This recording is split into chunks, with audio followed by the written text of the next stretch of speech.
Today we are continuing where we left off on the 240ZX project. In the last video we left off with making a jig out of an S14 and taking off the stock 300ZX suspension. It's definitely worth a watch. I'll be sure to attach it down below if you've missed out on it. But we left off on the Z with just installing the jigs and beginning to drill out the top hats. I had my friend Smokes Plasma cut me some shock towers and these were a little too small. So we are patiently awaiting for his arrival with bigger plates. And I guess I wasn't too clear in the last video of why I'm doing this conversion in the first place. Although the 300ZX uses an upper control arm, which is honestly a great suspension setup, the downfall of this design is that it does not allow big angle. What ends up happening is during full lock, the back of the wheel will actually hit the upper control arm or the knuckle right here. And I plan to drift this car, so I'm gonna need to be able to turn the wheel all the way. I'm very curious to see how the car drives on S chassis suspension. It does already have an S chassis engine, so it's basically gonna be a 240 at this point. Smokes has returned with tools. What's up? And thicker plates. Dude, that's way better. Way more material. Yeah. We didn't want to just rush it with this tiny plate because it's a shock tower, you know, it has to be functional. Yeah, as soon as I saw this, I was like, you know what? My first design was definitely better. Yeah. He suggested a wider one at first, but I was like, no, we can use a thin one. I was very wrong. Dude, that's gonna be perfect. Yeah, now we just have to form the metal to it. Form the metal. So we're thinking the easiest way to go about this is to just outline it, which we have already done, and honestly just cut it out, which sounds like a bad idea at first, but sounds scary. Yeah. There's no nice way to really fit this in here. You know, like it doesn't fit at all. And then we can just fill in the metal after. We have scrap metal here, and I also have some sheets of metal we can cut out to kind of fill in the voids. But we want the shock tower to sit correctly. We don't want it to be choppy. We're gonna try and clearance it as nice as we can and go from there. Shock tower has been clearanced. I'm trying to get in there, but the shock tower is fighting me right now. Come on, little guy. It's thick. Aha, I win. I bet this still doesn't fit. No, probably not.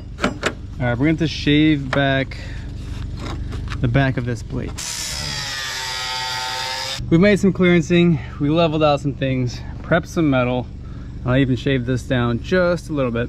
And look at that. We are golden. All three holes line up perfectly. It's not bottomed out on the original shock tower, that is. It's sitting completely flush on our template. No, our jig. So now I need to prepare the rest of the metal that is under, because I think I want to tack weld along this, I don't know what you'd call this. 240s don't have this metal piece. I guess I'll call it part of the frame, upper frame here. I would like to also weld it from the inside. More welds, more structural rigidity, better for the car. You know, all the strong things, all the metal things. Oh yeah, if you're gonna be sliding this thing, you want that to be strong. Yeah. All bare metal, good to go on the bottom, good to go on the top. Reinstall the jig, put the plate on, weld it up.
We're making some great progress here, welding in the shock towers, but unfortunately we clearanced too much near the rear here, and we're using some Halloween decorations to fill in our gap. I see no problem with this. No, me either. It's quite spooky if you ask me. Oh yeah, people are gonna be scared of this shit.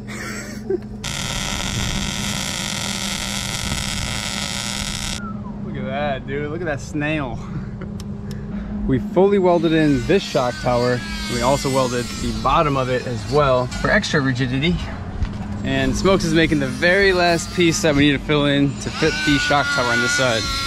We have just a small gap here, and we don't want to fill that much weld in. Be kind of jank. Perfect. We'll just tack it in on the corner and then hammer it down to fit the rest.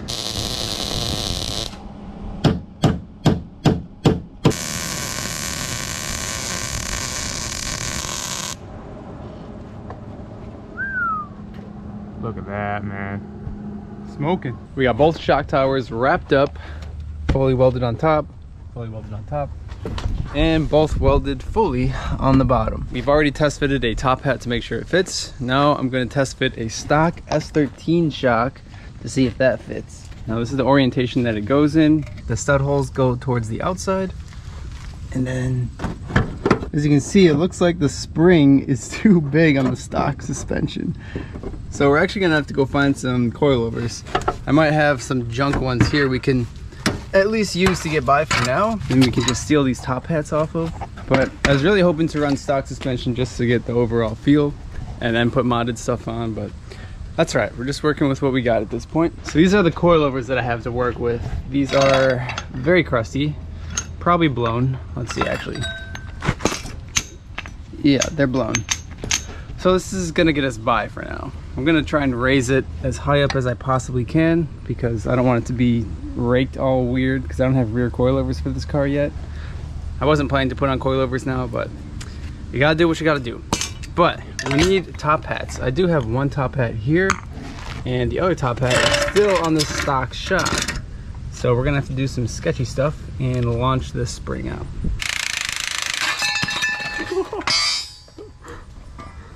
That went a little bit smoother than last time. Yeah.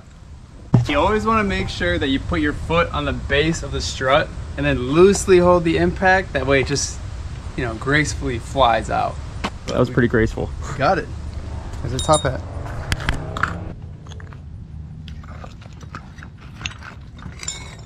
We raised the coils first. We probably should have waited to do that because now we can't get the top hat on. So. I can get mine on. Oh, you can? It's a little bit rusty, so we're gonna have to whack it with a hammer to break that, but I can get another bolt on. I'm surprised these weren't C's. These were the coilovers that I found in the junkyard, and they're pretty rusty. You would think that the collars would not spin this nicely, but wow.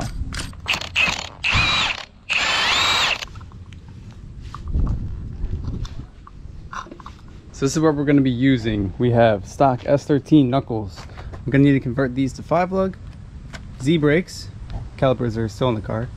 Z lower control arms. S14 coilovers. We'll change those out eventually. And then stock 300ZX tension arms.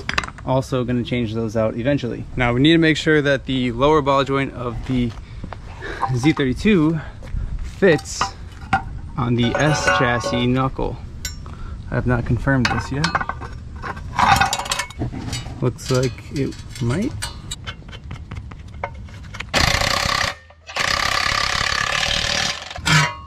It won't turn. Is the ball joint too good, or is it binding? What's the deal here? Yeah, I guess they're. Holy crap! Can't even move this one out. Okay, yeah, it's definitely a ball joint. All right, well, it looks like it is the same fit. First thing I'm gonna do is mount the coil.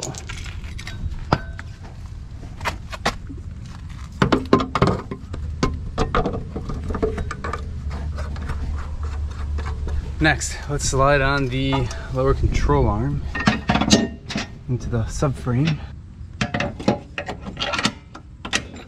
Line this guy up. We also had to grind off the dust shield because you cannot run the dust shield with Z brakes. All right, let's bolt on a tension arm. No way, it's already lining up perfectly. This is our tension arm bolt. Woo! Okay, bolts are started. I haven't tightened anything yet. I just want to make sure that it all fits before I snug it all up. And so far nothing's wedged. As you can see, nice free play on everything. Now, the last piece we need to confirm is the tie rod end. I don't know if this taper is the same for this knuckle. Looks like the taper is different. Parts run.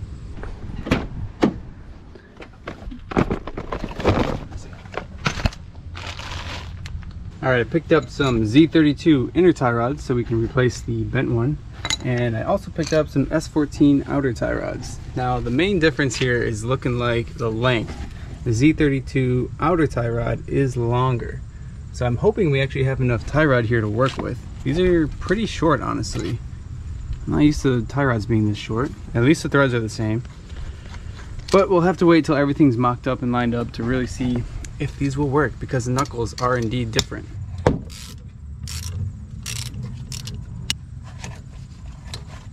All right, now we're gonna put the new inner tie rod on. We'll have to align it when we have the other side mounted as well, because I don't know how far this needs to go. So let's convert the front to Z32 5-load.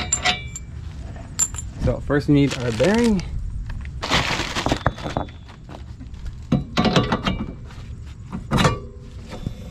Now the S14 washer for the bearing is not going to work. It's actually too big. It does not even fit into the diameter of the bearing. So we went and picked one up from Omar. Thanks, Omar. We'll slide this guy in there. And then we'll slide on the 30mm nut. Next we'll put on the Z brake rotor.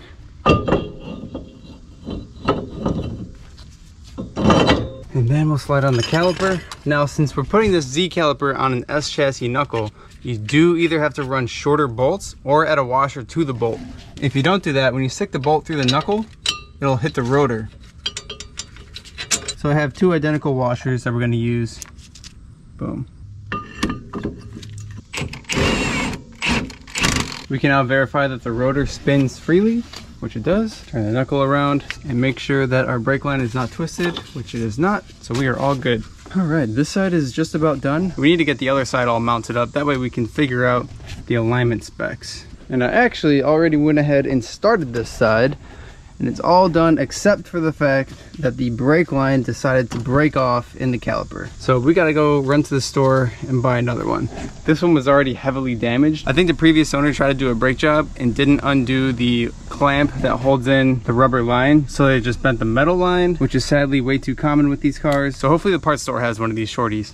Otherwise we'll make one. Back in the grocery getter we go. We gotta bring the part too so we can match it up.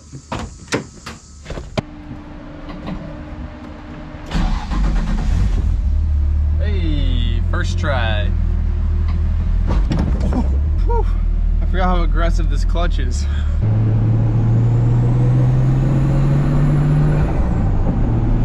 I think I found one that'll work. It's a little bit longer, but the fittings were the same on each side. Now we just gotta go back and slap it on.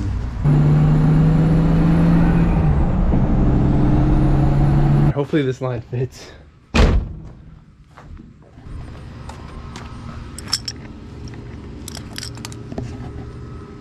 Here we go. Imagine if I just left the line like this. I personally like to use a big socket or an extension to bend hard lines. And we really want to avoid bending it near the fitting. We want to try and bend it about an inch out, I'd say. So I'm going to put my extension here, push it against something so it can't fold down, and then push down on the other side. I'm going to have to ask my mom to help me bleed the brakes. Shout out to all the parents that support your hobbies. Woo, a lot of air coming out. All right, go ahead and pump it 3 times and then hold it. Thank you for your assistance. Clean off all the extra brake fluid. Now we are ready to start doing the alignment. We'll put the wheels as straight as we can. I still have to swap out this tie rod end to the S14. And then most importantly, we need to center the steering wheel. So, I need the key.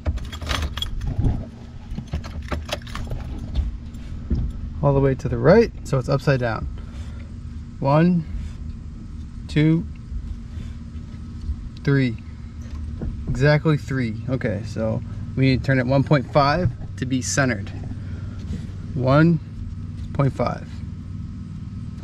Now let's check our tie rod ends and see where they line up. Oh man, if that's centered, that's definitely not going to be enough threads. Even if I spin this out. Well, technically it's supposed to go on the bottom, but still. Looks like these Z32 inner tie rods are not going to work for us. We gotta go back on another parts run.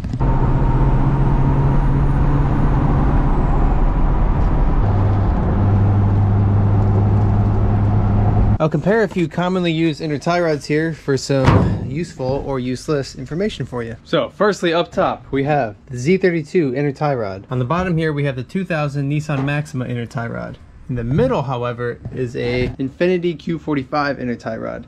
These are actually the same tie rods that I run on my 240, and that is because when you use a drop knuckle, you have to run extended inner tie rods. Now, it seems like that's the same case for the Z. The Z inner tie rods were obviously too short. I lined up the Maxima tie rod before I left just to verify everything, and it was actually too long. So I knew for a fact that the Q45 inner tie rod was going to be the one for us. Take off our new Z32 inner tie rod that was too short. Grab our new Q45 inner. And thankfully, they are indeed the same thread. Before I start threading in the new outer tie rod, I like to measure the inner tie rod threads. That way we know how much is actually inside the outer tie rod, because these inner and outer tie rods are not original to the car and we cannot confirm if they are actually going to work or not. So I always like to measure just to be sure once everything is actually lined up correctly. Looks like we have about 51 millimeters. Now we'll put the steering wheel back to straight, and now we'll thread on our S14 outer tie rod. It's still loose. I don't even know if this is the correct spot, but there's enough threads in there that it's a healthy amount. Straighten out the knuckle. Gonna have to eyeball it at first. Looks like we can actually go in even more. All right, we'll keep going. We got more threads. You guys are not gonna believe this, but I ran out of threads on the outer tie rod, so there's not enough adjustment to make the wheels straight, which now means I need to go to the parts store yet again. This is the Q45 that we're working with, and here's the original Z32.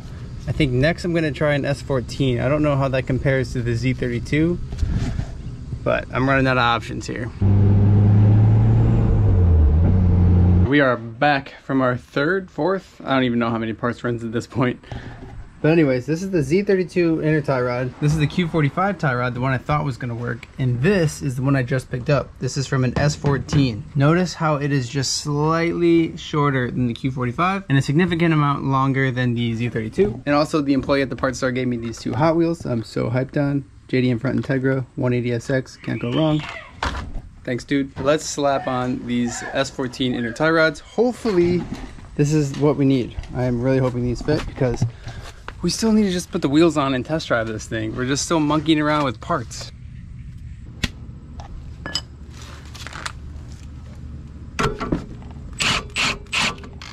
Everything is mounted, both sides are done. I think the next thing I want to do before I start adjusting the inner tie rods is actually mount the wheels. It's kind of hard to align a car when you haven't seen how it looks when it sits on the ground, because suspension settles differently. Now, S-chassis suspension in the front typically doesn't like weak offset wheels, and these are plus 45, which is extremely weak. So my fear is that the inside of the rim is going to hit the coilover spring, but we'll see.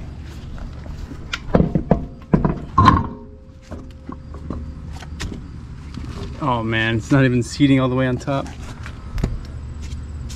Yep, it's definitely hitting. I guess I should try and put on some other wheels, huh? That's even more exciting than putting stocks back on. Now these stocks are 16 by 7.5 plus 45. These G33s are 17 by 9 plus 15.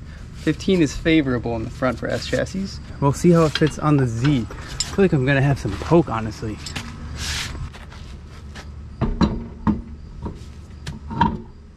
This wheel is already sitting extremely positive.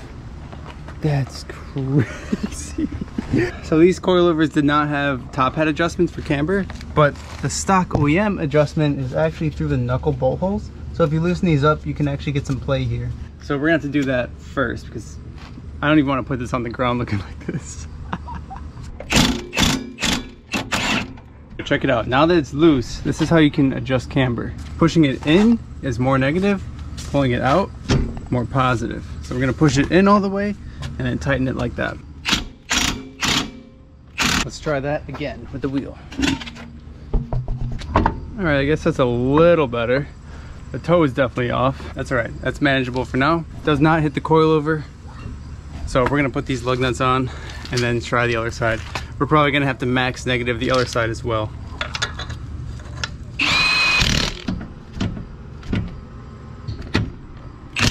I just put this passenger side wheel on. Looks pretty good, honestly. Not too crooked.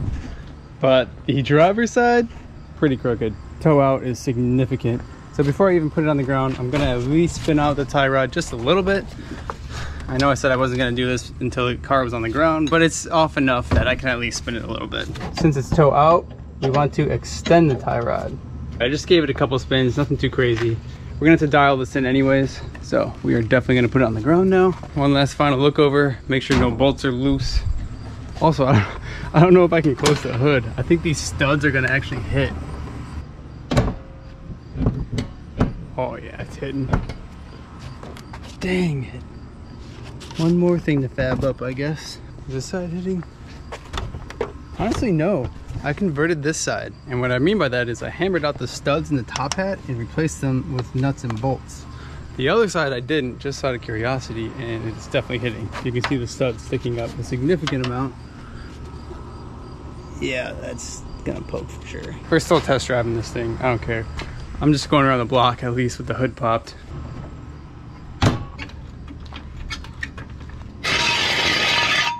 Oh, it definitely looks lower already.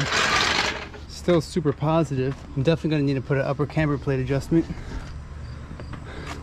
Yeah, they're both so positive. All right, that's with the wheel straight. Toe out, positive camber. Positive camber, no toe out. Dang it, I just remembered I'm gonna have to steal a battery out of this thing.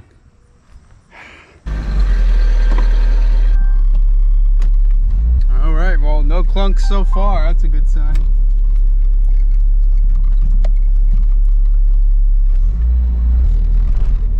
Let's see how off the alignment is. I'm so curious. Oh, not bad, only 45 degrees.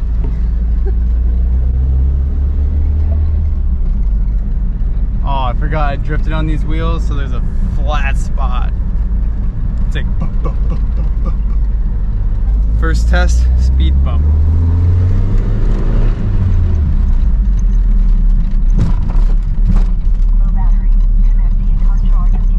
Not bad, passed. The turning feels great, I can't lie. Takes corners really well.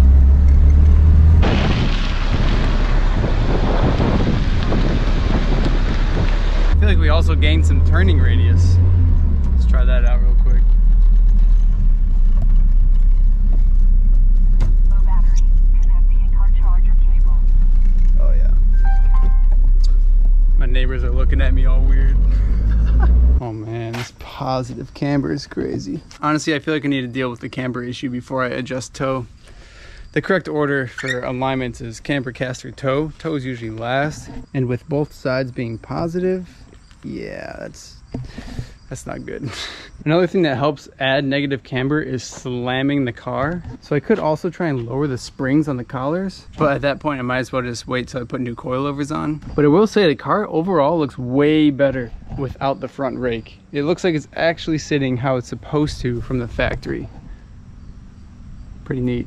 I'm sure you could also be wondering about the strut brace. I will show you how that fits. I totally forgot about this piece. That's not even near mounting up correctly. The Z32 track width is just longer than the S chassis. It's just as simple as that. Well guys, fingers crossed that the next video is a coilover wheel install. But thank you guys for sticking around. Don't forget to drop a like on the video. See you guys next time. Peace.